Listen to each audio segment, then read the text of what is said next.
So my name is Chloe Lum. I'm the program coordinator for Volume Montreal, and we're in our fourth year.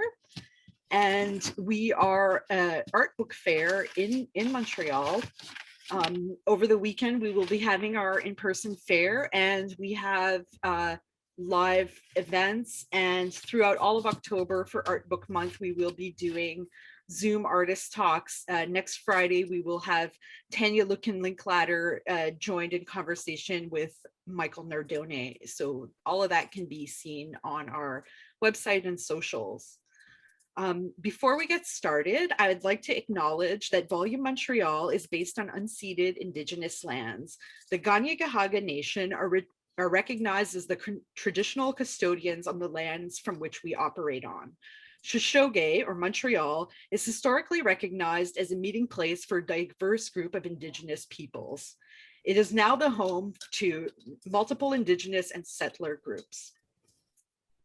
Harry Dodge, who I'm sure most of you are well familiar with, is a writer and visual artist whose work has been exhibited at venues nationally and internationally, nationally meaning in the United States. His solo and collaborative work is held in numerous institutions such as the Museum of Modern Art, the Hammer Museum, and the Museum of Contemporary Art, LA. In 2017, Dodge was awarded a Guggenheim Foundation Fellowship. He lives with his family in Los Angeles. After his reading, Harry will be joined in conversation by art critic and founder of Momus.ca, Skye Goodden. And after their conversation, we will take a few questions from the audience. Please use the Q&A buttons on the bottom right of your Zoom browser if you want to put any questions in the queue, and we will address them at the end of the conversation. All right, Harry, I'll let you take over. All right, fantastic. Okay, well, welcome everybody. I want to thank Volume and Chloe for inviting me. I'm super happy to be here, and also to thank you to Skye for deigning to be in conversation with me. I really am excited to talk with you. I think that you guys asked me to read, for quite a little while, 30, 35 minutes. So I prepared something. Hopefully I'll be an animated enough reader that will be interesting for a half an hour, 35 minutes. Let's hope for that. I'm going to just sort of give you a little background on what I'm going to read, and then I'll just jump right in. So I have put together some samples of a few strains of thought that run through the book, because there's a kind of weave, right? And I've sort of lightly, for my excerpt, sort of lightly focused on matter and sculpture and art life. So just to set things up, the book is loosely structured around a series of coincidences in my life, most of which have to do with my birth family, who I discovered in 2003. And I'm going to read a little bit about meeting her, my birth mother, our first phone call, but sort of avoid any spoilers there. And the book braids a few other narrative strands too, including my dad's decline and death from dementia, with bits of my thinking on machine intelligence, which includes my having watched a bunch of films, sort of all during the time when I'm making work for a show. And so these narratives provide a kind of forward linear progression, or so I hope they do. I also describe my journey away from being a sort of misanthropic, sort of technophobe. So I'm a matter enthusiast, and in the book, not only is matter marvelous, but it's all interconnected. And the quiet part there is whether or not this interconnectedness could account for the oddest of the coincidences between my birth mother and I. And not only that, but the other quiet part is if everything is interconnected, sort of why do I, feel so lonely so often? Like, what on earth could be causing such a profound experience of isolation? So that's some of the quiet bits, I think that'll help the excerpts kind of maybe hang together a little. Suffice to say, the book, I'm also telling my story of a struggle to get out of the studio and to connect with people, especially new people. All right, I'm just going to jump in. Here we go. March 2016. I went to Houston the day after I ordered it. Each person I met, I then told about the rock. Total strangers. I told them it was coming in the mail from eBay, that it was expensive, that it was from outer space. that it had a deep bend in it, had been gooey at some point and then hardened like a piece of chewing gum, but the size of a large dog's head. I made the shape of an invisible dog head by holding my hands into cuppish claw-like shapes in front of me down at waist level for some reason. I never held the invisible dog head near their faces. I told them my rock was handsome, magnetic, and that it had a deep furrow, one total fold, like a hand, like a heart, and made of iron straight from a star. I'm a longtime materialist. In other words, I'm already convinced that nothing is immaterial, that the universe, consciousness, literally everything is a result of the behavior of matter, i.e., mind is computing with meat. A few years ago, I realized that my technophobia, neo-Luddism, was at odds with this materialism, i.e., if matter made humans, why would human invention be extraneous to this proliferating web of cosmic creation? And via a kind of unavoidable long-form extrapolation, I've pressed myself to consider the possibility of machine-born intelligence. How intelligent will matter become? This is how my research began. 2017. Consciousness. How do we define it? How do we recognize it? Ray Kurzweil proposes we consider the common distinction made between, say, a morning after pill and a late-term abortion, based on the idea that a fetus might arguably be conscious, in contrast to an embryo, days old, which is likely not, and even then would rank below the simplest animal in terms of consciousness. Likewise, he says, we have a lot of trouble with mistreatment of chimpanzees versus, say, grasshoppers or flies. And no one thinks twice at the moment about torturing our computer software. But at the point that the software of the future has the intellectual, emotional, and moral intelligence of biological humans, this will develop into a dreadfully important issue. I'm evidently practicing for this future by watching as many movies as I can find populated with odd, sympathetic AI characters. Ava from Ex Machina, Tars from Interstellar, Wall-E, Rachel from Blade Runner, and so on and so forth. And yes, it's working. I seem to have cracked open a sense of allegiance, something lambent, just this side of devotion. I've tramped as far as fiction allows, and maybe farther. Everyone's asleep. Not sure what rallies me, but tonight it feels irresistible. I scour cyberspace for movies I haven't seen yet. You hear I'm practicing at this, but I'm disconsolate, turns out, and I'll say just about anything if it means I can go back in. Rehearsal or out of control oniric fugue? Are thoughts, as Freud wrote, rehearsal for action? Or are they properly action? Skiers apparently benefit as much from a fussy imaginary run down a particular course as any practice done somatically. I'm spreading. Like mold or some hophead, I slide into these narratives as if they're Kevlar sleeping bags or general night, something that can save me. But there's nowhere to hide. Options then left to us: to hunker, or genuflect, or flinch, or blanch, or recoil, or quat, or wobble. And with respect to impact, we might manage aspects and, by affiliation, momentum. But the event has its way with us. As you will see, the event has its way with us by cataclysm or unhurried attrition. 1977. I'm in 6th grade. I forget my blue coat at the park. I forget my new black pencils at home. I set down that shopping bag to examine something at Sears and never pick it up. So my new bracelet, it's gone. I recall nothing of these nullities, seizures, little vacations. The tests I've been given suggest that I'm a genius. That's what people say. Again and again at the school, I'm summoned to offices. Strangers administer tests, try to make some thing of me.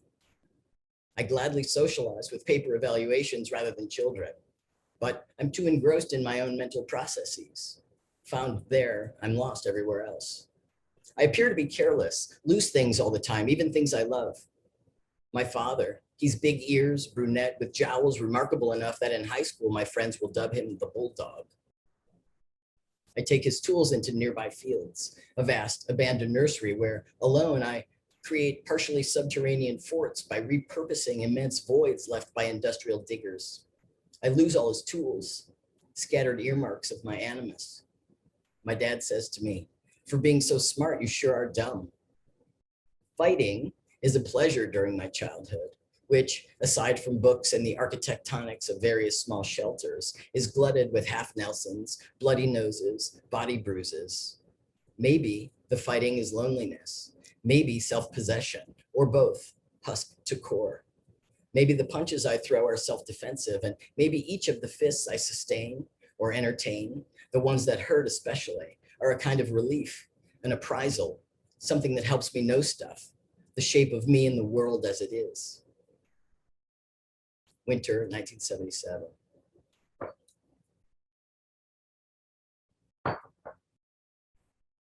My mother, Phyllis, wants to be an artist. She says I had kids or your father wouldn't let me. I say, don't wait for him. It's women's lib after all. My dad isn't a fascist, not even close, not even authoritarian. I'm sure of this, but I suppose somewhere along the line, they've cut some silent deal about where her time will be spent. Honestly, I'm thinking that she just lists excuses, but doesn't really have any. What do I know? Her paintings dot our house. I love them. Drooping shapes in bright colors, paint laid on thick with a knife, and black outlines everywhere done with a round brush. There's always this big wood easel in the basement. We bring it from house to house, and also a toolbox full of oil paints, smeared bottles of solvent. It gathers dust. Games pile up in front of it. Life, Battleship, Stratego. Once every 2 months or so, she takes me to the Art Institute of Chicago. She loves the Monets. For at least a decade, we live in the suburbs near where John Wayne Gacy lived, and 33 children died. And we look at the haystacks, repeated, orange, pink, yellow, in different lights, seasons, times of day. There's an enormous painting of water lilies in one of the rooms, a storm of greens shot at with red, white, and black. We look at Seurat and exult in the atomism, many parts to make a whole. The Chagall windows have just been installed, and we take a train downtown past shoeshine stands, navigate grimy escalators, and finally come on the wide steps to the museum, touch the stone lions with yarn mittens, slip around on ice frozen into the shape of yesterday's footsteps. My mother is beautiful. I've always thought that. Water vapor and carbon dioxide molecules hot from her lungs emerge and freeze in a small cloud near her mouth. She has a great nose and a great personality, mischievous, risque, profuse. She wears wigs, some of which I really like. And so sometimes I follow the wrong mom at the grocery store. We wend inside, holding hands, over-drenched in temporary rugs, just to sit in front of these new windows for an hour. Transparent blues, some fish, primitive birds. I don't like the line quality. Even then, with all the slow looking, don't ever come to love Chagall. We sit and take them in, the windows, followed by a dreary cafeteria lunch. When we're done eating, my mom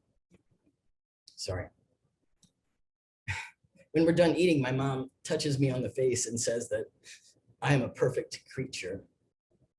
Later, we beeline toward the front in order to catch the last train home before dark. At the museum, there are Picasso drawings too. A male model. Is that Zeus? His cock is a scribble, I notice. There's a zebra, some more fish.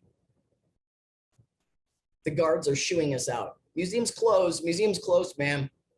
I walk under a huge arch into a different room, a room full of contemporary art. There's a stuffed goat. Then my attention settles on a white plinth topped by a red, translucent plexiglass box. This sculpture is so neat, so glowing, so perfect and idiotic that it seems impossible to me that someone has designated it as art. The red box is exactly the same outer dimensions as the white plinth it calls home. Compliant in this regard, polite. A politesse that, because it is so clearly patronizing, is all the more caustic and has the effect of condescension, arrogance, grim and silly complaisance. To me, it is roaring. 14 inches long on every side and maybe not quite that tall, just transparent red plexiglass. I snicker audibly, look around to see if other people can see what I see, which seems to be a joke. Someone has played a joke on the museum, someone witty and tender. This is art? I decide I want to be an artist too. I'm 10. February 2016. One thing is, I don't believe I'm my own best friend, my body, my social bones, what's on offer there. Rather, I want my art, these objects, this language, to be my social body. I believe the art is a better nexus to the best parts of me, a realer me. I want to stay home and work, let art do all my talking. Not unrelated, I always think that if I put everything into the work to the exclusion of all else, the objects that erupt, pullulate by this practice, a kind of distillation, would accordingly be steeped with a kind of ardor such that they would travel into the world and provide people all the love and company and attention I've there invested. That making alone would somehow be fully satisfying, qualify as social, and that the exhibition as some utterly authentic sort of virtual rendezvous would somehow serve as a thorough modus of loving. In this way, practice alone would assuage loneliness and destructive experiences of isolation. It's a wager I've been nursing for decades. None of this ever seems to work in the way I have planned, and I can't understand why. June 2015, La Verkin Creek, Campsite 6, Zion National Park, Utah. My son Lenny, who's 10 years old, sharpens a pencil with his small knife. I interrupt his pre-adolescent concentration. Look, baby, at the pink of that in the late afternoon sun, it's like flesh, the flesh of the earth, the meat of the earth, or a steak or a block of flesh. I observe color first, surface, the matted, torn face of the thing, bright pulsing orange and now pink. These soaring buttes are close, just past the creek, beyond a stand of billowing cottonwoods, which leak prodigious tufts of silky parachute seeds. The air is riffled of this meretricious down, causing us to be able to see the shape of the wind as it attends the valley bottom. Gusts, planar whooshes, slipstreams, and more. I can't help but think of this rock as slabs of blood-soaked, vulnerable body parts laid out to test our moral compasses, our greed. I'm moved by this show of trust. I want to lay hands upon hot rock, say the best thing, be right and true and real. I'm moved every day, all day in places like this, thunderously large. Lenny has taken them in visually, the buttes, but his reply is snipped. He doesn't like being told what to think about the geologic presences here, but I can't help test running this. A mild-mannered introduction to a strain of homespun geologic theosophy I've been stirring in solitude for a lifetime. Then he relents. Yeah, he says, I see what you mean. He says it politely because he does and does not know what the hell I'm talking about. I adjust my featherweight folding chair and he finishes the pencil sharpening with a flurry of quick, controlled mini strokes right at the tip of the thing. I hear the creak again, uncoordinated soprano trills, a susurrating concatenation of small bells. The natural pool at our site is large enough for both of us, standing or sitting. I watch him, my son. I watch the trees. I watch the dense masses of white fluff. I watch the stones ache as the sun careers away for the evening. One bat exits a hole in the rock behind us and flies drunkenly over our camp. I appreciate it as a basic notching into the continuum of disorderly conduct. Hey, boss, I think silently to the insect-like knob of floating flesh as it disappears into the massive, tangled, arboreal crown of willow, aspen, oak, and sycamore. In 1827, botanist Robert Brown was flummoxed by the odd swirling movement of these bizarre microscopic flecks he had found suspended in fluid. Were they alive? He eventually surmised that Brownian motion, as it has come to be known, is the result of atoms careening around randomly. Atoms smash into particles and move them. Atoms crash into other atoms whose paths are altered. Everything is moved by the atomic storm. There are many more physical constants than lay people realize. And so it seems that this one ongoing stochastic blizzard introduces chance and the absoluteness of unpredictability to a world that would otherwise just have the appearance of being a cacophony of accidents. And this is important because, as Gregory Bateson has said, without the random, there can be no new thing. March 2016. I walked in back from Houston, greeted the baby and Maggie, and then we, all of us at once, noticed the small box on the front porch. I hauled it into the house and onto our dinner table, held my breath. They watched while I got a knife. There was only the sound of cardboard tearing, and then I retrieved a bowling ball of a thing suffocated in bubble wrap, which appeared to be accompanied by zot, neither invoice nor receipt, no language. remarkably heavy, and bandaged like this in a relentless, sad tape job that looked like it had been performed by a mental patient. Maggie backed away, suddenly nervous, pulled Iggy aside by the back of his shirt. I looked at them and back at the thing, unwrapped it while they watched. There it was, an iron glob of gum. It was buzzing, it was glowing, just smaller than a human head, but much heavier, unbelievably heavy for its size. Like it had a different type of gravity that applied to it. An alien gravity might have applied. It was dark gray, but metallic too, and had deep pits lined in black. Gooey, tortuous crevices, folds which were almost penetrated by black and burnished in zigs and snoods, coruscant at its facets or scallops, its outermost convexities, which could have been observed at this point to have been no less vulnerable for being lustrous. It was a turtle from the event horizon, a doghead from Jupiter. All the weight gave two simultaneous and opposite impressions. The impression that it would like to have squirmed away, dropped away, maybe barreled right through the earth and on into the empty blue-black of space, and a kind of stalwart, noble servitude unstained by fear. I'm here telling you, it was saying hello. Do you think it's radioactive? Are you sure about this rock? Maggie refused to touch it, pulled Iggy out of the room before relenting just a moment later. Now we all touched it at once, gingerly, guilelessly. We stared. It was beautiful in the most banal and obvious sense of the word. I mean, plainly and strongly seductive, erotic. It did occur to me that it might spy on us or resubstantiate like a compressed foam Jesus into some sort of elephantine cuttlefish overlord. So I didn't know where to keep it overnight. Maggie was astonished. How do you know it's real? She asked several times. I showed her a small card I had finally uncovered, swaddled beneath the meteorite. Maggie read the card. Found 1527, Argentina. Yeah, looks like the colonizing Spaniards came upon a group of people who showed them this field in 1527. I treated the meteorite as I would any guest and lay it on a small red wool coaster like a bed, and then got under my own covers to sleep. I dreamed that for the rest of my life, I would reinvest all of the money that came in from selling artwork to purchase more and more pieces of this particular meteorite, the Campo del Cielo. I would spend my life reuniting the fragments, and slowly I would become famous, an artist known for this obsession. And when they were all back together, all of the pieces in one room, there would be a sort of Terminator-like rise of the machines via this metallic reunification, a big bang in reverse, this thing I had caused, this thing I knew to do. I would be an agent of divine material chaos, but it wouldn't be a drag.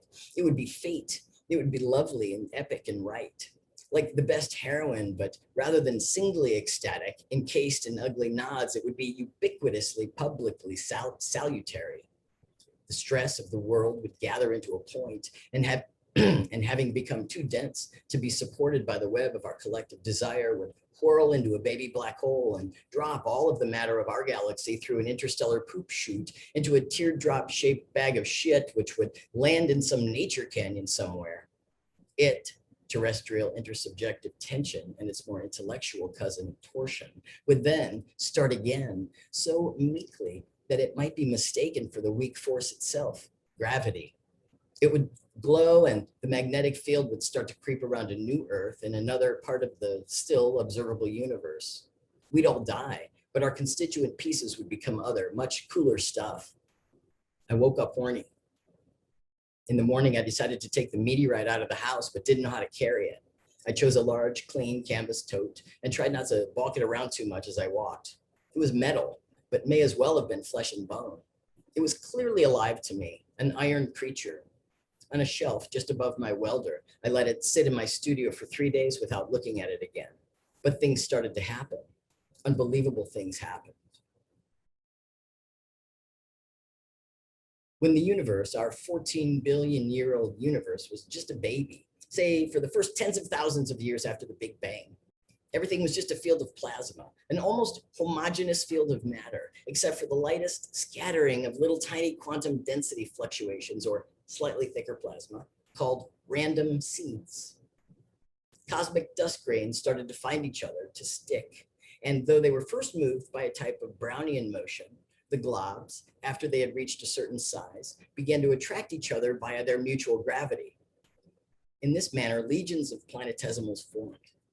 Growth compounded. Density created more gravity, which produced more density. And eventually, each random seed grew into a galaxy. Is love a kind of gravity? Affinity. And is the space between people and between objects a sort of meat or matter?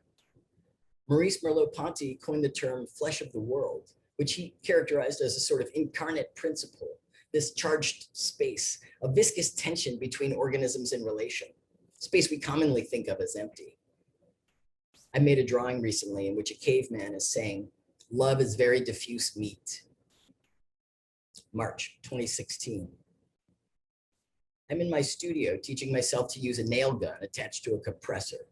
And then I spend a whole day teaching myself to use the wire feed welder.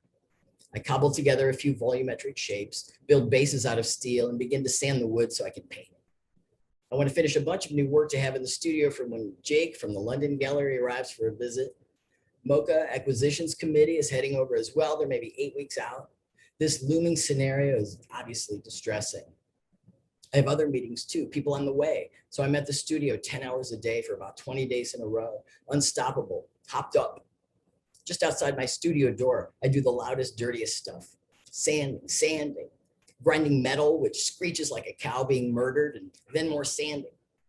One afternoon, the neighbor lady comes out yelling, I have to live here, you're driving me crazy. I work nights and I'm trying to sleep while you work.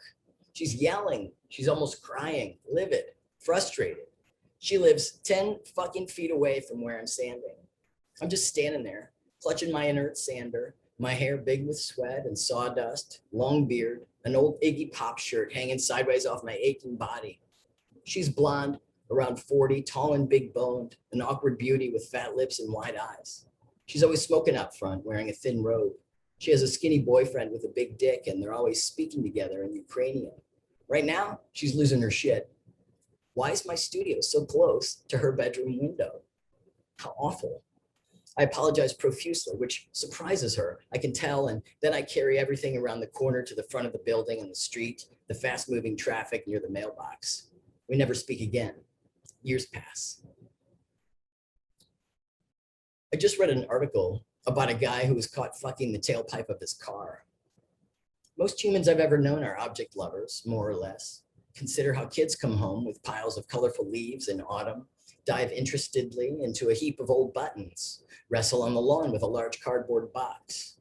Is there a clear point of inflection beyond which this conduct is considered libidinal? I'm not at all sure this is something to moralize about. My attraction to objects is always already erotic. So the idea that there exists a continuum by which it melds into something categorically sexual or even tender and devoted is uncontroversial. One of the most astonishing things to happen in the almost 14 billion years since the birth of the cosmos is that dumb and lifeless matter has, by its self-organizing capacity or autopoiesis, become conscious. These materials, these tiny parts of the universe, have formed strange, powerful collaborations, and by this immanent force and by heeding the laws of physics, become self-aware, made mind. Jane Bennett suggests that in this long view, mineral material appears the mover and the shaker, the active power, and the human beings with their much lauded capacity for self-directed action appear as its product. Edward Robert Harrison has written, hydrogen, given enough time, turns into people. Not all Aeonian developments in form and function should be considered to be the result of minerals alone, but rather the sum and effect of an interlinked variety of bodies and forces behaving as a kind of agentic assemblage. This web of pressures, situations, and collisions saturates and produces the cosmos. Along these lines, we're able to reconfigure our understanding of self as something that is not unitary, but is being made each moment by uncountable collisions in a complex open system. In other words, all things, including bodies, are perpetually changing, being formed and affected by the force of every legible and illegible collision, from intestinal bacteria to heritable traits to a cold breeze. And so it might be correct to say that this thing I call myself is actually much more fluid and much larger than I have been schooled to believe. Eduardo Kohn writes, quote, This reach beyond the human changes our understanding of foundational analytical concepts such as context, but also others, such as representation, relation, self, ends, difference, similarity, form, finitude, future, and generality. It changes what we mean by these terms and where we locate the phenomena to which they refer, unquote. We exceed our skins. And this, if you really think about it, changes everything.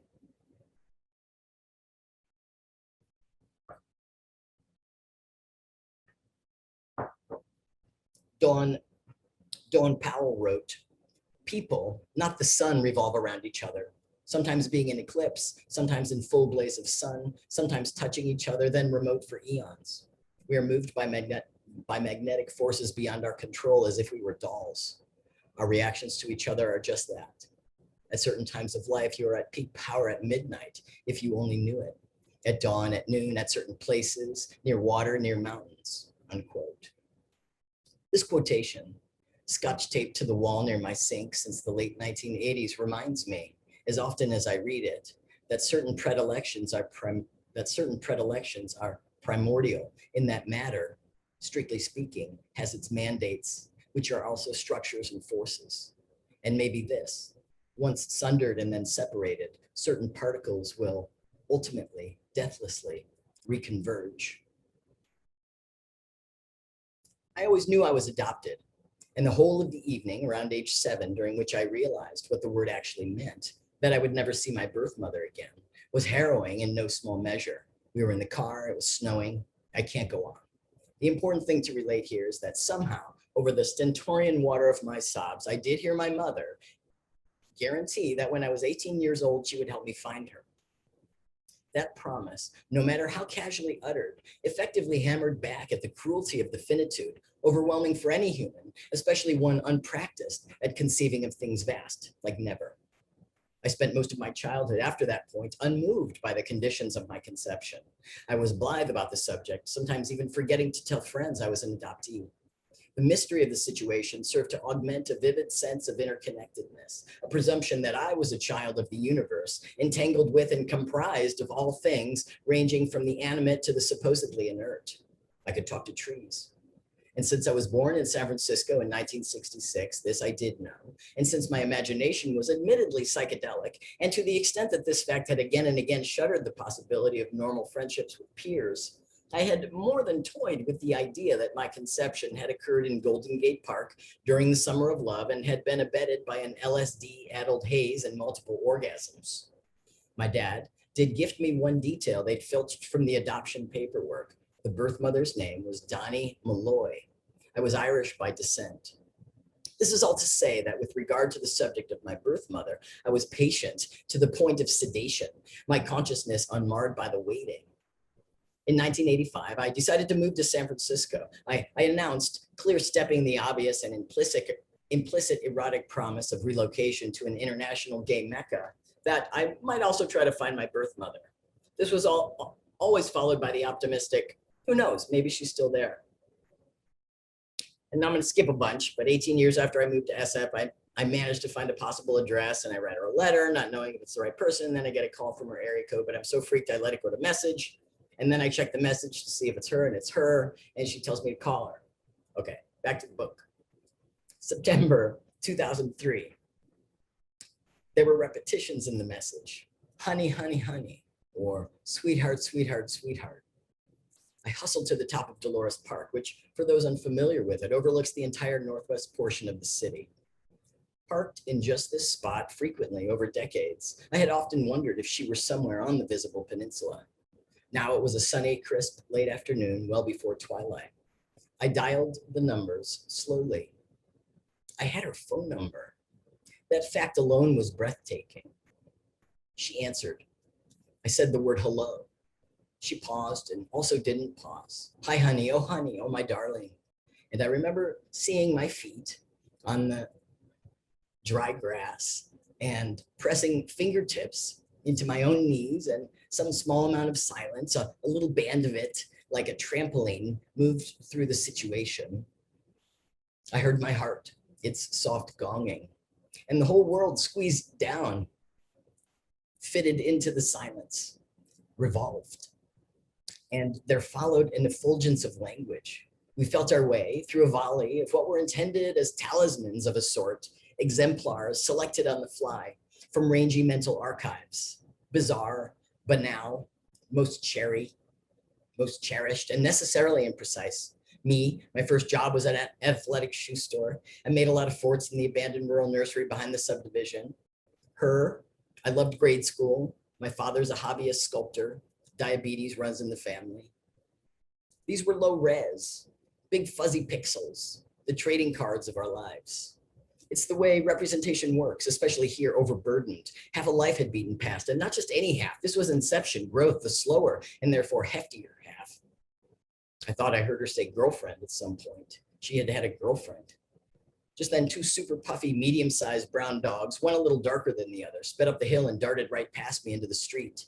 A woman chased them, yelling, latte, latte, mocha, come here right now, latte, come, mocha.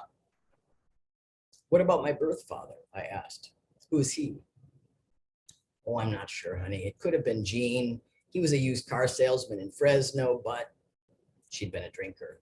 Fresh from Michigan at 19, she said, I just love drinking. I loved it. Gene, you know, he was a top car salesman in Fresno. He had held her fancy for a while until she started cheating on him with the competitor from down the block, drunk. Fun, she said. I was so thrilled to be away from my parents. I learned, flattening my palms into the boinging grass under a magnolia tree at the top of Dolores Park, that I'm descended from one of these used car salesmen, and no one had been doing acid. These new facts, data, figures, they were everywhere, storming down like movies about large monsters. The camera shake indicates sonic overload caused by the approach of something impossible.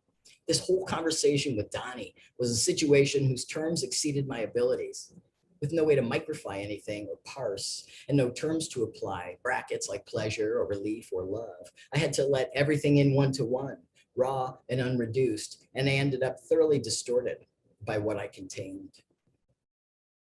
June 2017. Lenny calls me a snake magnet. I meet a rattler nearly every time I enter the desert.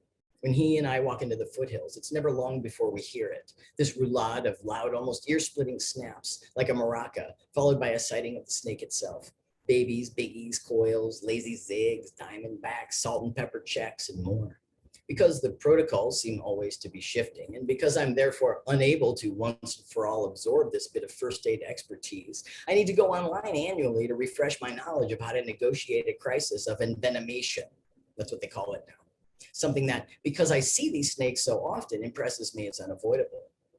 This year I got sidetracked and wandered into some horror post-bite emergency narratives.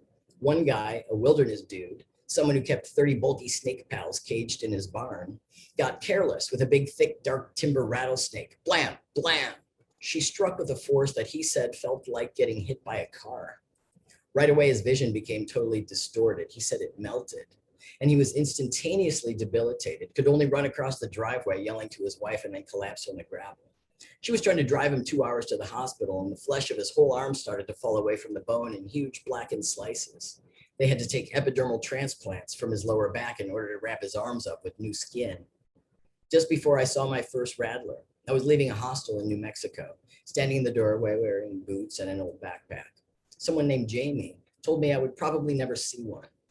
I remember she had added some qualifying things, something to temper the fear. She had said, where I come from, it's a high honor to be visited by a rattlesnake.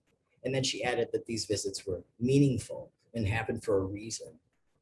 Later that day, not an hour into my week-long hike, I was face to face with a quiet, 4-foot-long ridge-nosed rattlesnake stretched across the route, a creature wholly unperturbed by my arrival. We looked for a long time at one another, and I like to think we communicated. I should note that not every rendezvous has been similarly windless. I feel a lot of things during these encounters, not just fear, but awe. I thank the beast, felicitate, and principally, I listen. 2017.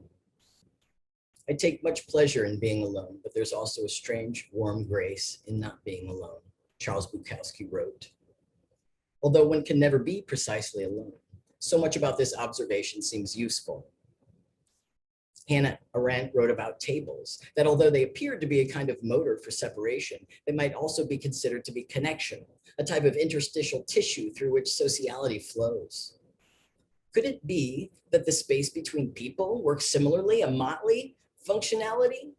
Maybe this pith, the pith of relation that I've written about, the very diffuse meat between people and things, sometimes fails to conduct. Perhaps it occasionally acts as a kind of mute, as in a trumpet, a deadener, or baffle. Maybe this is why an object imbued with my attention won't then disperse that sum, as in the distributive property in math. Perhaps I've misdiagnosed this at any rate. Additionally, encounters with kith and kin, where amity is born by a spontaneous, non-conscious passion, are qualitatively distinct from encounters that are forged through and in spite of difference. The latter, which entertains perceived risk, produces a kind of intensity or dissonance, or one and then the other. So the point is not flesh or encounter in general, but really the charge of novelty, what it does to duration, or unpredictability, that peril, the way it folds event time up like a taffy machine, makes it dense and then voltaic or persuasive. Sometimes I'm prepared for that, you see, and sometimes I'm not. All right, thank you. Is the reading portion. Thank you, Harry. What a pleasure to have your voice with this text, which I've been in relationship with for the past week. I can't tell you, I haven't had a reading experience like this one in a long, long time, to feel picked up by the back of the neck and carried through as a friend would, some of the most intimate, but also sort of fantastical aspects of an artist's life, a personal lived life, in addition to all of that. So I'm just grateful for this book and the opportunity to talk to you about it. Thank you. I have some questions, and of course, I'm also eager for our audience to jump in at the end of these. So we'll just kind of motor through and see where we get. But I wanted to maybe start by talking about the way that you've talked about this book as being a meditation on matter, a book about bonding, or say love, and this interweaving or kind of intersection of three related narratives: grief, I think, in a pronounced way, both through your mother and your father's deaths, and of course his prolonged death through dementia. And you walk us through that tenderly, meeting with and making this tentative relationship with your birth mother. And the third one, what you've called sort of the story of my experiment with solitude and sociality. And I wanted to pick up on that because through and into this orbits a meteorite. And you've talked about that producing kind of a meta narrative. I think of it as a tremendously effective use of metaphor and a real embodiment of art writing as a parallel text. But I would love to have you talk a bit about that meteorite and how it came to you in this form, this recurring material image that you've used brilliantly to convey, I think, sculpture. Yes. So I'll leave it maybe there for you to pick up. Okay. Great question. Thank you. My practice is always animated by my confusion, and I believe that, I'm gonna make better art if I just find find some question that I just can't answer, So I work my way through my certainties, I'll either take apart a certainty and think, you seem pretty sure about that. What if you press on it? And then see where it falls apart. And that's where I get interested. And, yeah. And so that's like sort of my way now, right?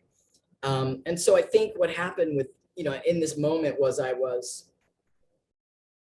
starting to entertain my own, I think what happened was I was reading, like I said, some of Hito Sterol and some Rosie Braidotti, and there was this kind of openness to technology, or there was a kind of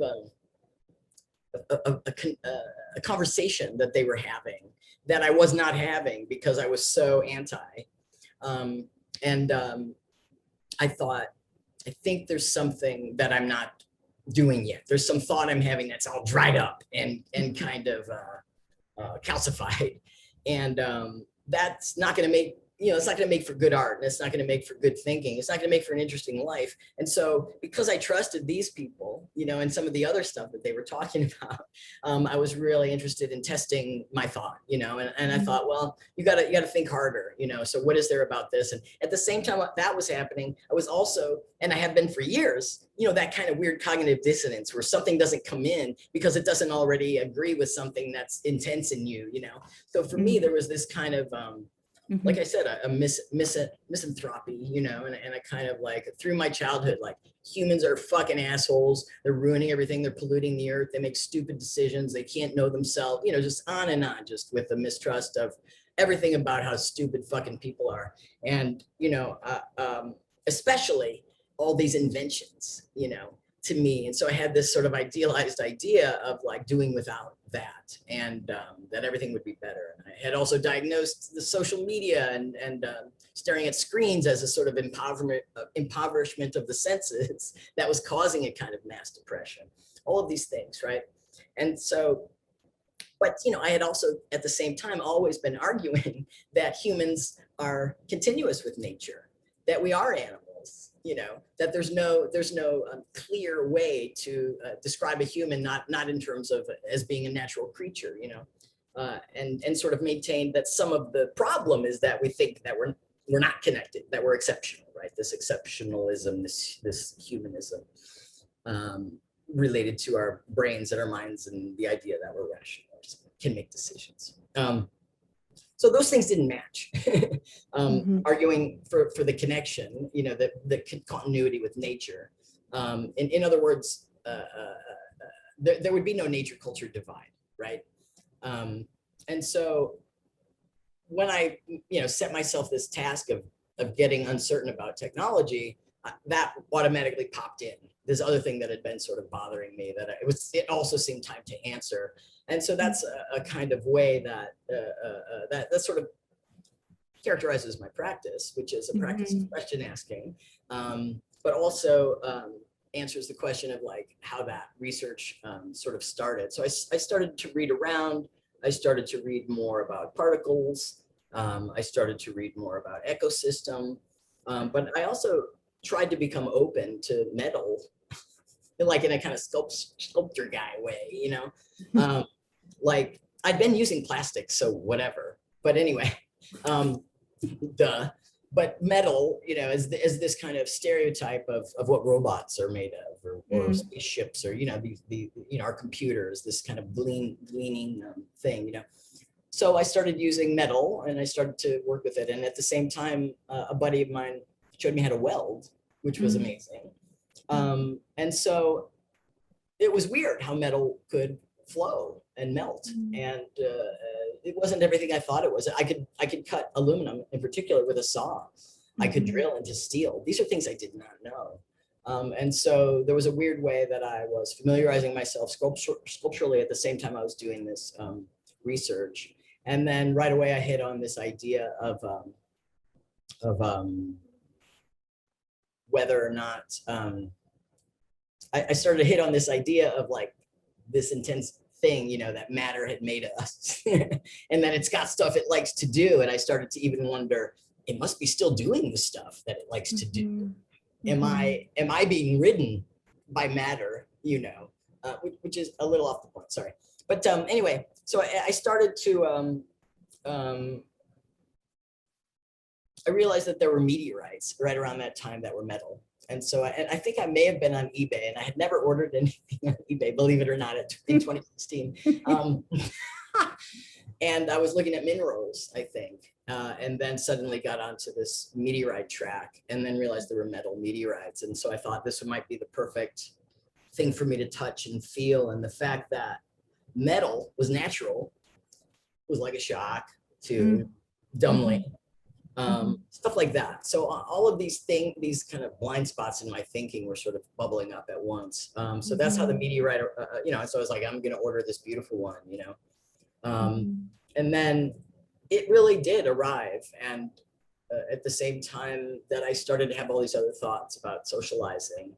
And it sort of brought a little bit of weird magic. There's a passage I didn't read, which is where I got up one morning and it literally told me to write this book. That's right. Right? That's right. Said, I'm so open to this cosmic yawp that I open my computer and start typing, and I realize that my feet still hurt, the way they do the first steps of morning. Yeah, and so I think I knew right away that it could carry a kind of, like you're saying, but also could carry a metaphor. It was itself, but could also carry a metaphor about in fact, weirdly, all kinds of different things I was thinking about matter, which is that it's amazing, but it's like, is a piece of soap, it's not gonna do it. But the fact that this was like, it was legit, right? Came from outer space, so it had this kind of easily amazing quality, but then it could also be this thing that was working metaphorically as a kind to link my sculpture practice with my love of matter. And I just to extend this, maybe I also, I'm so curious to hear you reflect a bit for us on this red plexiglass art object that links up with, the first searing memory of being in the presence of art. And we all have a version of this. And this can be a great, dinner conversation among friends in art, is sort of, what was that first time that your hair kind of peeled off your neck? And then what we get, of course, is the messiness of memory, the attachment of aesthetic, sort of an orating sense of what a thing was that has been misplaced or misattributed in your mind. Of course, you were 10 years old, and so there won't be this knowledge bank either at that point to contextualize this through. And then there's information you start to seek out in the later sections of the book through an art historian, that once you're met with it, you're almost repelled. You don't want that information, actually, or at least not initially. I wonder if you can talk a bit about like how you saw these. Are these twin forces somehow, one sort of tearing through the sky into your living room? I mean, yes, via eBay. The other sort of a linchpin in your nascent artist mind, that echoing can either disturb or comfort. I just wonder if there's more you can maybe draw out for us about those two art objects in particular that work through the text. Yeah, I think in the writing, I did, there's also there's the Dreaming Jewels book, which I don't want to blow the whole reveal there, but there's that book that my birth mother and I had both read that has this weird active red crystal that came from outer space, that's that's able to make things and shapeshift the people around it and stuff. It's a maker. And so the fact that it was red seemed to also link the meteorite with the red plexiglass box. And so they're both this size, this kind of two bowling balls, I'm fond of saying. Yeah. I did link those things. And what happened was I had been telling the story to whoever would listen, this red plexiglass box. I thought of it often. I think I had even written to the Art Institute of Chicago about it, like maybe 12 or 15 years ago. It was that important to me. I wanted to know, was it a Judd? Was it an Art Schwager? What was it? And but no one responded. And I think that even in those days, it was right when the databases of museums were just starting to be fully cataloged, put into a searchable databases in just such that way. So I did, Amy Silman kept reminding me to write to this guy, Dave Getze. And for some reason, she was like, you got to talk to him. I don't even know why. Still to this day, I don't know why. Twice she told me. And then I realized, oh, he works at the Art Institute of Chicago. Right to him. And so it seemed important that I do so. And it's true, just like when I was meeting my birth mother, one thing, the real thing, comes to kind of absent the thing that you have grown accustomed to. You've formed an identity around, and you've formed thoughts around it, and you're sort of devoted to it in that way. And so while my dad's memory was failing, and while I also started to write about virtual reality and whether or not it was ethical, it was ethical or real, or, how we existed in two places at once. Mm-hmm. And tried to also evoke imaginary spaces as imaginary spaces and thought spaces as objects that cause effects. I was at the same time, yes, you're right, not sure I wanted to get this information from Mr. Getze at the Art Institute of Chicago. And so when he finally did answer me, I kept closing the computer, I kept avoiding, which is the same thing I did with Donnie Malloy, my birth mother. Right. I avoided it. And so what was interesting about that was at the end, I thought, you know what? One doesn't negate the other. They're both things. They're both real things, right? And this red plexiglass box is the one that has affected me for, 4 decades or whatever. And the one that's there is like this weird stranger, because it's not how I remembered it. But what's weird too, Sky, is that I don't believe him. I still think there's one there that looks like he just didn't find it, right? Right. Still like, no, that's not what it looked like. It looked like I remember. So that, seemed to me to like map onto ideas about virtuality as not immaterial. It mapped on ideas about the imaginary as a kind of the thought experiment of thinking of that as a material space, as something that is manifest, and then also my dad's dementia, where there's a memory that's failing. And so, it was, yes, you're right. Those things started to talk to each other really hard at the end. In fact, I think the red plexiglass box kind of replaced the meteorite as the book wore on. Yeah, that was my sense. My idea for the book, as soon as I started writing it, was what I thought of as a fugue structure. And I'm not a composer or anything, but the little I know, or the way I understand that, is that an orchestra or some composition starts with a bunch of phrases and instruments and things that repeat. But then in the second part, a couple of things fall away, are replaced by other things, while certain things continue. Right. So we're a little disoriented, but not too disoriented. But something's made new. And then in the third part, the same thing happens. More stuff falls away. So then by the time you get to the end of the composition, there's a bunch of different things that are now going on. That was my idea. And I did think that I would eventually replace the meteorite with the sculpture. Yeah. The red. I mean, it's very effective as form. And so I wanted to talk to you as well about the kind of sculptural quality of the book itself, which, one of the great attributes or qualities of sculpture is that it requires time to take in. And yet that is rarely, if ever, a directed linear appreciation of form. You as a body in relation to form, you can move around that sculpture any which way.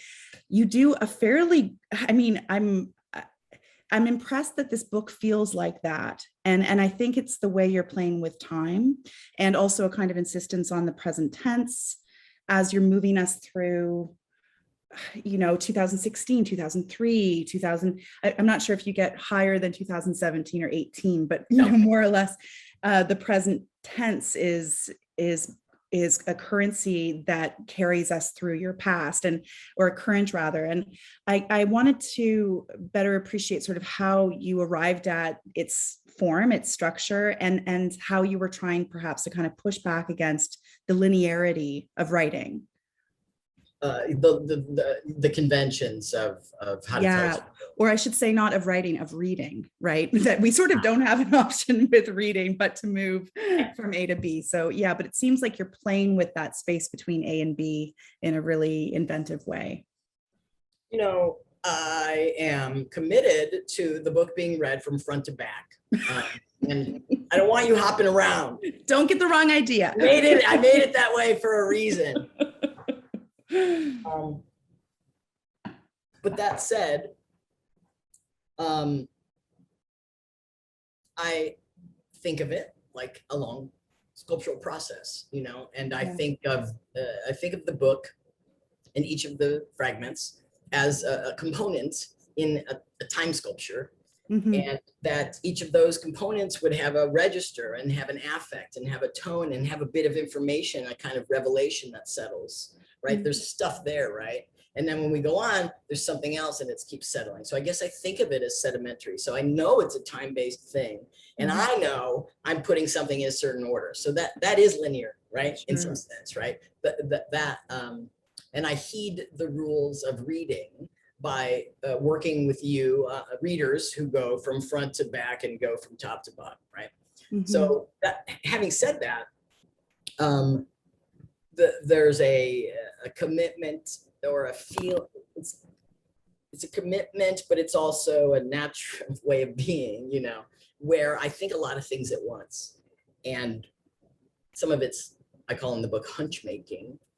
But I also am committed to this idea of, it's an art idea, that the thing that's in front of you, by pressuring it into art discourse, by calling it art, is now, the promise is that it's more than the sum of its parts. If I see a car drive by, it's a car. If I see a car drive by and someone says, that's now art, my brain does something totally different, right? And that's just by agreement.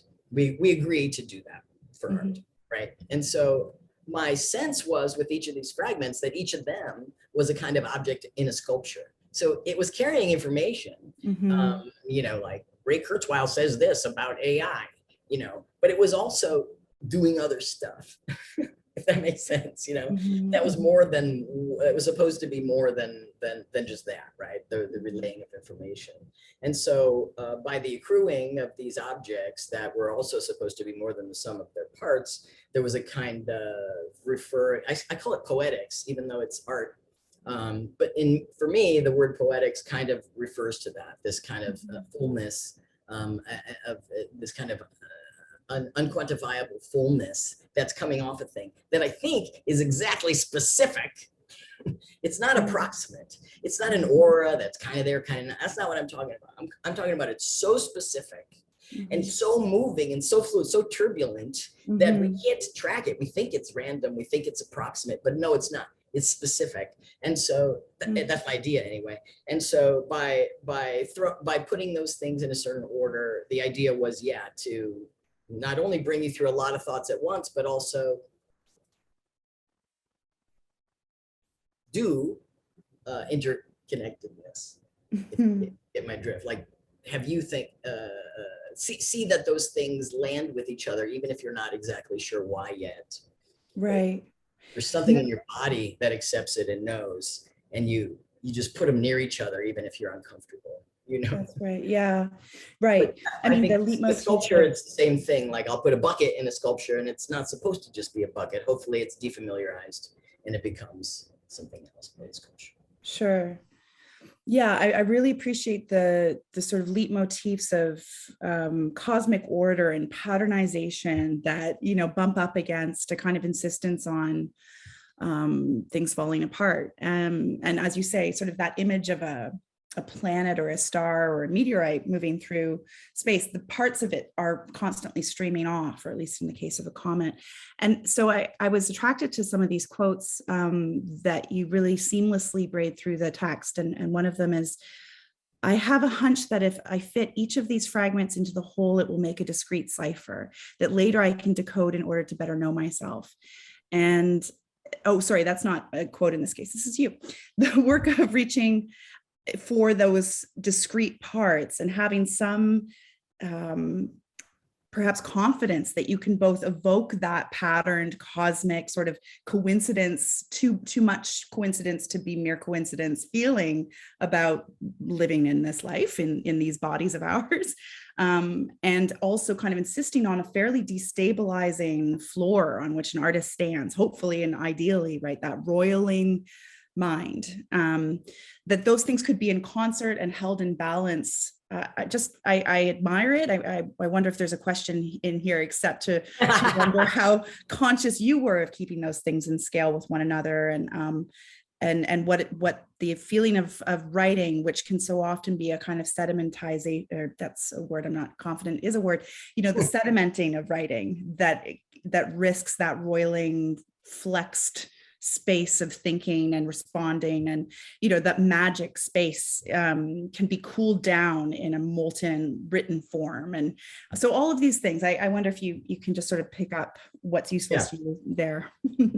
Yes, absolutely. I think, going back to this idea of, well, it's like when you're talking, I'm getting pictures. Like sometimes I just think in shapes, so that I'm getting a picture of like two things, which are the written paragraphs, and then this space between them, which I'm talking about as between people as well. Not only a space between us, but a space that's changing us, or a space by which we're changing each other. There's a flow, but it's also itself. Not discrete from us, but so the same thing could happen, and that's annoying, and that's hard, and it's definitely not what we expect, weirdly, sometimes when we're reading prose. Prose promises something else often. I mean, not always, but you know what I'm trying to say. There's a kind of convention in prose that we're going to understand something soon. I'm going to be able to follow you, and so the work of getting a bunch of prose to remind you that it isn't just a block of prose that tells you something sure and done, that it also is supposed to like emanate out and keep echoing, was one of my jobs. And I think that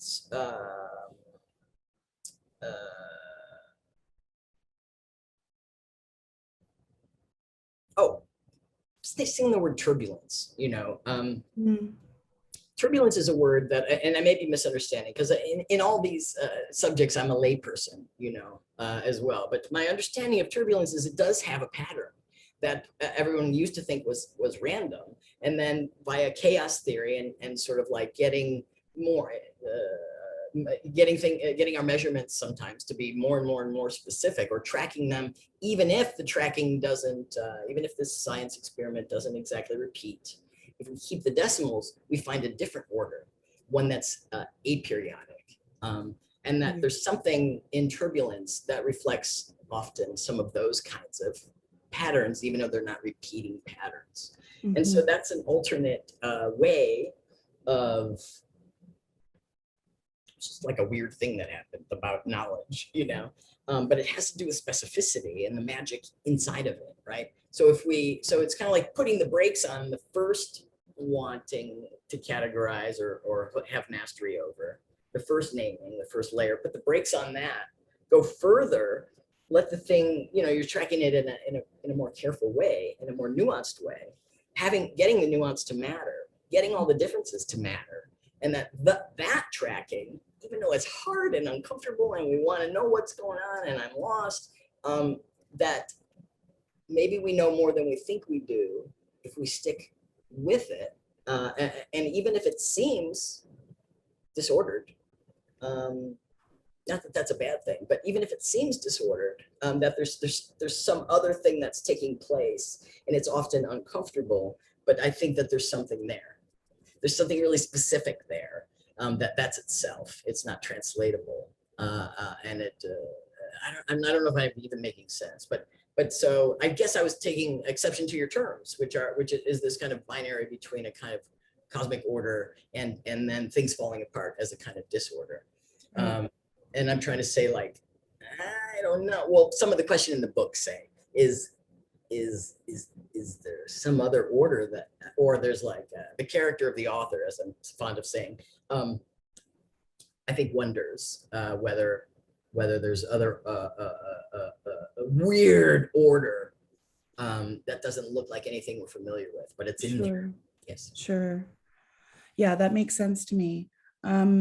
I mean, it is important to keep a little daylight here between you and the character at the center of this book, perhaps. But I wanted to ask, I mean, there's a piece there which feels relatable and like a concern I think a lot of writers in the contemporary moment are tracking. And so I'll just read this. In the book, you write that you worry you're writing about writing. You write that taking up present events in the present tense has you, to your dismay, starting at the end. You say, I seem to be writing a book about writing a book, which is not what I had intended. So is it a book about writing for you in the end? For me, it feels much more about art, but I can see how, again, like not to create false binaries here. How are you sitting with this question now? And how much maybe truth was there to that concern as it erupted in the book, as being one that you yourself maybe identified with? You know, that's a funny question, because I just reread the book after not having read it for a while. I read it last week. And when I read that sentence, I thought, oh, I don't think I ended up writing a book about writing a book. You know? There you go. I was like, that was a concern. I remember it being a concern, because what I did to write the book briefly was, when the Meteorite told me to write the book, I started to take notes. I pretended I wasn't writing a book, and I pretended I was writing a book. So I would tell people, I'm pretending I'm writing a book. And what I would do was, to trick myself into it, I would just take a note at the end of each day, just a little note. And so that's how I could remember who was where. I'd just be like, Joe and Rachel and Donna were at the park, you know. And or I'd say this thing, or I would hear something on the radio and I would just write the note, right? So I did that for an entire year until my dad died, at which point I thought it's time to fill out, I call it filling out these notes, right? And I never read back through the notes, right? I was trying to do a different experiment, which is don't look at the notes. And one, don't censor yourself. But two, I don't know, there was something I wanted to touch it lightly, like it needed to be peripheral to get to do the magic or whatever. I don't know. But every once in a while, I would kind of lightly look at it and put something in a certain order. Everything didn't always go at the end. I'd think, oh, that just happened. Maybe I should put that right under the, and then I would like slot it in real quick, like with my eyes kind of half lidded. And so, but anyway, I started writing. And then what happened was accidentally, so I thought I'd just be filling out the notes, but then I started to write in the present tense, and I started writing, today my dad died. And I was like, whoops, you know. So now there was going to be two things going, and I think it seemed weird, like, how could I do that? And then I think I soon realized that I was just able to write 2017 going forward, like, you know, my dad's dead, I'm waiting for his ashes, you know, and then 2016 is also going forward. My dad just came to live with me, he's not doing very well, you know. So it was kind of like two forward progressions. I thought of them like a horseshoe, like they kind of connected at the end. And then that sort of solved that concern in some way. Right. I mean, I couldn't help it. And I hope this isn't too in the weeds for those who haven't read the book, but I wondered if it was, I think you've just answered this for me that it wasn't, but a kind of exercise around Schrodinger's cat, you know, the central, the sort of at this point kind of hackneyed question around, sorry, how would you, do you mind just giving a little summary for people about what that is? The cat is dead and alive in different simultaneous fates. Yeah, I'm going to be terrible at it, but I'll try and do it really quick. This is his idea, Schrodinger's idea of it's indeterminacy. It's basically like, if we put a cat in a box with this like radioactive molecule, we won't know whether the cat died of the radioactive molecule or not until we look in the box. And until we look in the box, therefore, the cat is both dead and alive. Exactly. And then at the moment of measurement, that this indeterminacy or this bothness stops being bothness and one path gets taken. But it's only when we look, it's only when we measure. So the idea would be, if you just took that section of it, that everything's, you know, sort of happening until we like, there's this event that makes it be measurable or done or something-ish. But then there's other theorists or scientists or theoretical physicists who would think, who went beyond that, which is like, you look in the box, you see, oh, the cat's dead. I just killed it by looking. But that many realities split off from that one. So they call it the wavelength never collapses, right? When we look, we see a dead cat, actually another reality just split off where the cat is still alive, right? And then every time there's an event, other events shoot out from it. So that we're seeing only one. It seems certain the cat's fucking dead, but actually in other parallel universes, the cat's still alive, the cat has orange spots, the cat has a broken leg, and on and on. So you could think of it as in binary splits, which is the way it's written about mostly, but I changed it to just be like severals. Yes. Yeah. Well, if not on purpose and only in my sort of flawed interpretation, it really rippled across that experience of time and death in the case of your father and your mother. I have a few other questions lined up here. I'm just going to make sure that we're still good to go, Chloe. Someone wrote on my Facebook wall when I advertised this talk, so I'll quote this. There is a part in that book I always share with my students in my rural town about looking to your own circle of friends rather than to some larger idea of the art world. It's really useful for rethinking provincialism into something more like a circle of intimacy. And I'm guessing provincialism is less of a threat for you in LA than it is for some of us in Canada. But I wonder, for a book that is often about striving and about striving for sociability, and often finding yourself frustrated at your own limitations to be so. There's one line that just slays me in this book. I mean, it'll be with me forever, I'm sure, that I fall straight down like rain when you're trying to sort of, be horizontal with people. So I guess I want to have a sort of response from you to that. It is this circle of intimacy that you sort of effectively sketch for us as one that holds you in however sometimes ineffectual way in terms of your own responsiveness to it or feeling of engagement with it. It's something that you would try to encourage or map for, or even model for, say, emerging artists or writers. And it doesn't have to be even that specific. I just wanted to kind of touch on that piece. Yeah, I love this question. I think about the book sometimes, and I think, like I made a decision, like I'm going to Wayne's art opening, and I don't write that I saw any paintings. Mm-hmm. I go to this, exhibition. I don't really write. There's very few times when I'll actually address the artwork in the room. Mm-hmm. What I tell you is who was there, and maybe what we talked about. That's right. Sometimes it's just a list, like as if, and that was because I was interested in writing about the cliffs and the buttes and the natural things as places where my heart explodes, and writing about the parties or the gatherings as places where I'm just more nervous and like, I don't know what to do with these people. They have names, kind of a thing. So, but anyway, I think, what do I want to say? Oh, then I think you were writing about art as social, as a social practice. I don't mean like social practice. I just mean like art is ultimately a way. If I sometimes think of art as like a missive from an artist out to the world, trying to say something, and if we take it up, if we look, if we respond, that's a relation, and that it's generous to send a missive out, and it's generous to receive it and talk back, and so that in a weird way, it's not in every case that every piece of art functions like that, but I tend to think of it that way, like this is what I'm interested in talking to you about. This is what I thought, sort of telling the truth about my thought. And so I was writing about art as social, right? And not directly, but I think I was. And so I do actually teach.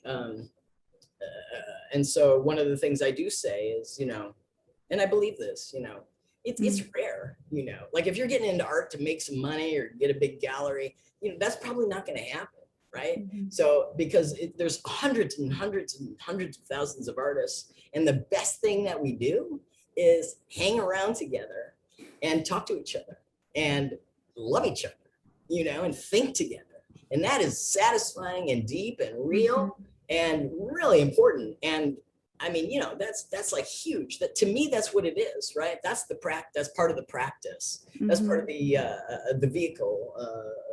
That's a kind of goal. And it did start when I was a kid and when I was younger and read the autobiography of Alice B. Toklas by Gertrude Stein. It happened to me right then for some reason. I'm not sure why, but I read it and I was like, Mm-hmm. I just need to pay attention to my amazing friends, and we'll do that. We'll do this our way, and we'll do it now, and we're not going to wait, and we'll do it together. And fingers crossed, anything would happen as far as being able to sustain that. And so but then you bring up provincialism, and I was in San Francisco then, which is like a mid zone of provincialism. Right, fair enough. It's like a mid zone, and so, but artists are all different. They all need different things. So to make generalizations wouldn't make any sense at all. But I think for the time of my life that I was there, that's sort of a community that we built, and it was dancers. And it was performers, performance artists. Everyone seemed to have a space in their garage. We were all curating each other and making flyers. You had to put up flyers on posts. And we were all going, and it was rich, and it was full, and it was very, very, there was a lot of love, a lot of laughter, and it was very, very satisfying. And so I would definitely recommend that if, for young artists, for emerging artists, for people, that's real. That's not like a fake place. That's a real place, and that's the pleasure place. And if you lose that, you're not going to have anything. You got to get up in the morning and figure out what your questions are, what you want to make, and how to challenge yourself with your questions. But you also have to know that that a lot of the joy is also going to come from love and being in community together. I mean, just to extend that one beat further, because there is a real kind of like workaday life, day in the life of the artist kind of ticker tape that runs on the bottom of the screen of this book, so to speak. You've got studio visits looming more often than not, museum acquisitions in the balance, curators' names, of course, artists, book launches, sticky salads with colleagues, and CalArt, all these, totemic, and of course, many names. And so your network is really well represented, but it's still figured or configured in this book, and in a really sympathetic way, I think, through both striving and community, right? So there's that sense of peership, absolutely, but then also the precariousness, which even though you're working at a quite a high level, and the citations really bear that out, there's still that kind of roiling, we're not sure, that informs your practice and your day-to-day. And I find it very rare that film, television, or literature encapsulates or embodies a contemporary art practice very believably, or in a way that doesn't feel just horrific and off the mark. And so I just wanted to ask about how you envisioned that aspect of the book functioning, and why that workaday aspect was important for you to include, and also maybe how you got away from worrying about it. I would find that would probably maybe trip you up in the sense of what to divulge, who to name, what to not say. But yeah, just larger picture. How did that piece function for you? Great question. I have to say that right around the time I started to write the book, my gallery closed. So I was without a representation. And it was just after I had a show there. They closed soon after. And so I thought, aspirationally and hopefully, and I didn't put this in the book because it was too vulnerable, that there could be some sort of set of studio visits that would be then like at the end, like, oh, and I'm going to have a show with so-and-so at their place, that there'd be some. So some of that recording was kind of toward that, right? But then that didn't happen. The book needed to close, and that gallerist hadn't arisen, right? And so there's a quiet part is, David Kordansky comes by. I talked to him about the coincidences about his sister, but I don't say we talked about the art, which we did, of course, a little bit. But the point there was like, there's the unspoken there, And so, and I did commit to putting in my worry, my insecurities to a certain extent, and trying to also let young artists know, or whomever, getting this out onto the page, which is, and I don't know how everyone else feels, but it's nerve-wracking, and you're worried, and you have imposter syndrome, and you have all of these things going. And you do have these I'm one of my big things is like, I feel confident, but I'm not always sure that other people, that I'm legible, that there's a kind of that. So that's a weird dissonance as well. But I did want to create a kind of narrative, a workaday narrative where there was some of that reveal. And then, not to be too pathetic. So to answer your question, I did sort of orchestrate that, and it was like, I was nervous about the show, but then everyone showed up and it was good and they liked it, and just to get myself to say, to keep that independence and not get particularly pathetic. So, but yeah, for especially young artists to know, like, everyone is, has these ways that fear runs through, basically. Yeah. Answer your question. And then also just the idea that we are in the middle of making shows as our parents are dying. Yeah. That happens. Like there's a spot in the book where I go through this whole thing with my dad. He's falling down. He falls out of his hospital bed or whatever. And then, I say I leave him there with his caregiver at the hospital, and I call Susie. My show has to be done, in 3 weeks, and that's, I think, interesting to have written down. Yeah, very much. And especially, I have to say, it lands particularly poignantly at a time like this, where we are in the cultural sphere, as in every fucking sphere, breathing, living grief in some form, however acute or however atmospheric. And so for you to kind of draw attention to that subtly as a texture, even as a given, is well, deeply felt. And so maybe as a last question I would put to you, and on that note, here we are in 2021, creaking towards 2022. This book was put out in 2020, which feels like 15 years ago, different timeline. Oh, sorry, the week the lockdown started, that's when the book. Oh my God. Okay. So I guess I'm wondering, like, how are you raking over this book, especially you just reread it? Like, how is it sitting with you now? Does it feel like it was written by somebody else? Like, what is that connection or disconnection that you might be experiencing because of this turbulence that we're all moving through? Well, going back to something you said that I said, which I also noticed in the rereading, which when I was in the hotel room, like, I have these hunches. I'm trying to write this poem that will write itself. I'm trying to catch things from the air, and I lick my finger and catch things and add, and I'm hoping it'll be something that I can read later and know myself, right? That is part of my practice. There's a like questions, and I know the questions, but there's other stuff too that I'm trying to open my suction cups to, so that it hoping it. So what's weird is when I reread it, I could see all kinds of things in the book that I definitely couldn't see. And that also even happened when my dad was dying, and I made this video that I talk about where there's an old man scientist talking to an HLMI, human level machine intelligence. Well, that old man, anyway, there's all these things that I could see in the book. And I think that always happens. There's ways that we can look back at our artwork, and it's not at all that it's therapeutic. It's that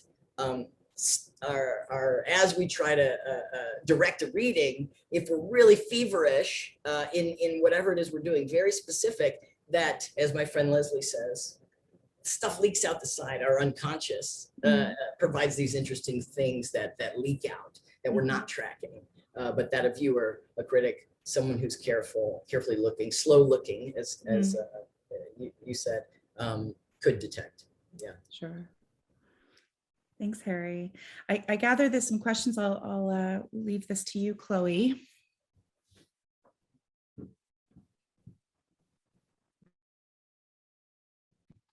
Sorry there. There's a couple questions that they're mostly from the same person.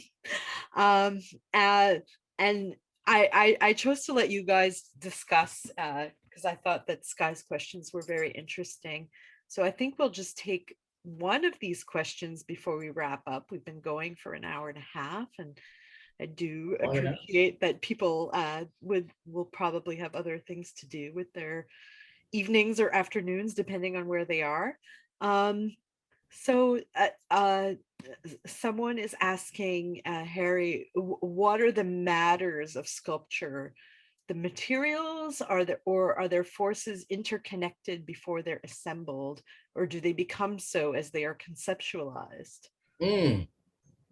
You know, I have heard about this idea of like, I can't remember who it was, where there's poems floating around in the universe, and then the poet is like pulling them down or sort of channeling them or something. And I've even heard of other writing talked about like that there's some ideal form for it, and you're sort of chiseling away, finding the ideal form. And so that's more the relationship that it seems like the question is embodying, you know. I am not to that thought yet about how things work, you know, and it's probably because conceptually I'm more into this idea that everything's changing all the time. So a thing I catch right now is not the same thing I would have caught yesterday. And if I'm exactly sensitive and responding to everything as it's changing, then the thing that I'm making doesn't have an ideal form in some sense, right? It's just a form that came together because of everything right now, you know. So I would sort of answer it that way. And I think that those are both valid ways of practicing, for sure. Thank you so much. Right. Thank you to both you and Sky. This has been a really wonderful conversation and a really wonderful reading. Thank you, Sky. My pleasure. Thank you. Thanks, everybody. Yeah, thank you for all the people who joined us. As I said at the beginning of this, there are multiple live events going on here in Montreal this weekend, and there's a program of Zoom artist talks and readings throughout the entire month of October that can be found on the Volume Montreal social medias and website. Again, this has been really wonderful.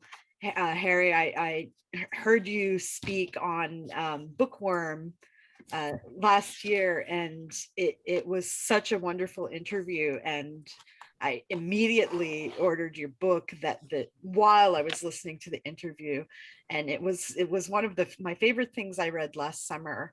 So when I got this job, I immediately was like, well, I wonder if I can get him to read. And it's been really great to hear you talk about your practice and see all this kind of interweaving through the book. So again, thank you so much. And thanks, Chloe. Thank you. Yeah, a real pleasure, you guys. Yeah, all right, pleasure. Okay. volume out. Soon.